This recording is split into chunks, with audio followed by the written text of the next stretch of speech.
Viver nas cidades está cada vez mais difícil. Espaços saturados, ar poluído e habitantes estressados. Que o trânsito é o maior vilão já sabemos. Mas que tipo de soluções estão sendo implementadas na sua cidade para contornar isso? Os problemas de mobilidade causam perdas econômicas expressivas, desperdiçam a energia das pessoas e sobrecarregam a atmosfera com poluentes. Porém, o maior prejuízo percebido pelo usuário é o tempo desperdiçado. Só que poucos perceberam que não existe saída fora do transporte público. Defender a priorização do transporte coletivo sobre o transporte individual é a forma mais inteligente de se planejar uma cidade.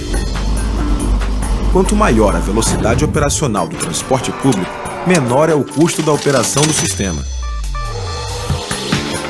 Em uma simulação, os sistemas com prioridade total ao ônibus conseguem circular com velocidade operacional maior, verificando-se redução dos custos da ordem de 25% em relação ao sistema comum que circula nos congestionamentos. O aumento do número de automóveis tem reduzido o espaço dos ônibus na matriz de deslocamento urbano. Caso a tendência de políticas de incentivo ao transporte individual seja mantida, a perspectiva é que a participação do transporte público reduza para 35% nos próximos 25 anos. Um sistema de ônibus de alto padrão como o BRT, por exemplo, transporta a quantidade de pessoas equivalente a 180 carros, ocupando muito menos espaço nas vias. Quando o transporte coletivo melhora toda a condição de mobilidade da cidade, inclusive para o automóvel. O veículo particular passa a ser usado então de maneira mais sustentável.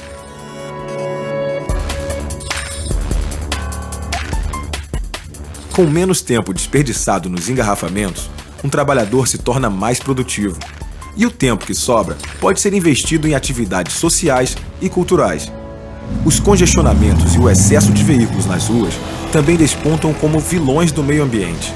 O trânsito é responsável pela maior parte das emissões de gases de efeito estufa nas cidades. Utilizar o transporte público significa reduzir as emissões per capita na atmosfera.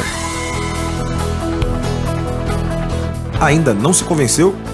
Bom, além de ser mais vantajoso para o meio ambiente e para as cidades, optar pelo transporte coletivo urbano também representa um estímulo à economia local.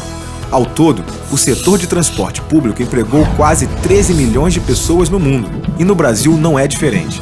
Os rendimentos ligados ao setor alcançaram a cifra de 29 bilhões de reais. Isso sem contar todos os setores da economia, que ganham em produtividade quando existem boas condições de mobilidade.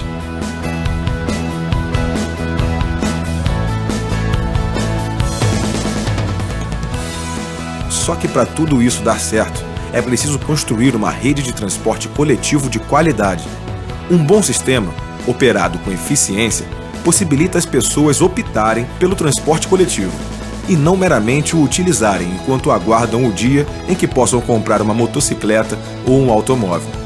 E todo bom sistema de transporte coletivo urbano tem que ter conforto para os usuários, boa cobertura, informações claras, segurança, acessibilidade, eficiência operacional e ambiental e tarifas adequadas. O assunto é tão complexo que o governo federal sancionou a Lei de Mobilidade Urbana, impondo aos municípios que desenvolvam seus planos de mobilidade. O problema é que não é tão simples operar um sistema de transporte de qualidade. É preciso alta tecnologia, planejamento e vontade política. Não se pode negar, o caminho é a adoção de uma rede integrada de transporte urbano estruturante do desenvolvimento da cidade. Priorizar o transporte público urbano é a única solução para as cidades do futuro. E promover o transporte coletivo é a nossa missão.